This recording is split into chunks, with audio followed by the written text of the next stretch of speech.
ಗುರುವೆ ಈಗ ತಾನೇ 2-3 ಅವರ್ ಮುಂಚೆ ಓಪನ್ ಮಾಡಿದಂತ ಹಳ್ಳ ಆಲ್ರೆಡಿ ಹೆಪ್ ಕಟ್ಟಿ ಐಸಾಗ್ಬಿಟ್ಟೈತೆ.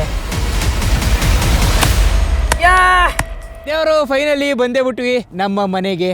ಇವತ್ತು ರಾತ್ರಿ ಮಾತ್ರ ಇಡ್ರಿ ಬಲ್ಗಾಲು. ಆಚೆ ಫ್ರಿಜ್ಗಿಂತ ತಣ್ಣಗಿರೋದ್ರಿಂದ ಒಳಗಡೆ ನಾವು ಬೆಚ್ಚಗಿರ್ಬೇಕಂದ್ರೆ ಪ್ರತಿ 1 ಗಂಟೆಗೆ ಇದ್ರೊಳಗಡೆ ಮರ ಹಾಕ್ಬೇಕು, ಇಲ್ಲಂದ್ರೆ ಮನೆ ಮುಂದೆ ಹೊಗೆ ಹಾಕ್ತಾರೆ. ಗುರು ನಾವಿರೋ ಅಂತ ಈ ಜಾಗ ಅಂತೂ ಬ್ಯೂಟಿಫುಲ್ ಆಗಿದೆ. ನೈಟ್ ಮೋಡಲ್ಲಿ ಒಂದಷ್ಟು ಫೋಟೋಸ್ ತೆಗ್ದಿದ್ದೀನಿ, ಈಗ ನೋಡಿ.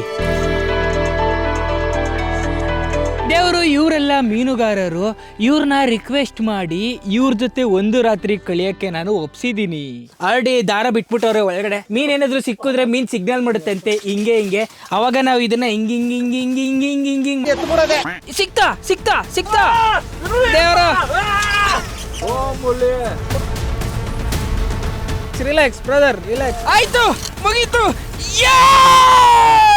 ನೆಲ ಗುದ್ದಿ ನೀರ್ ತೆಗೆದೇ ಬಿಟ್ಟೆ.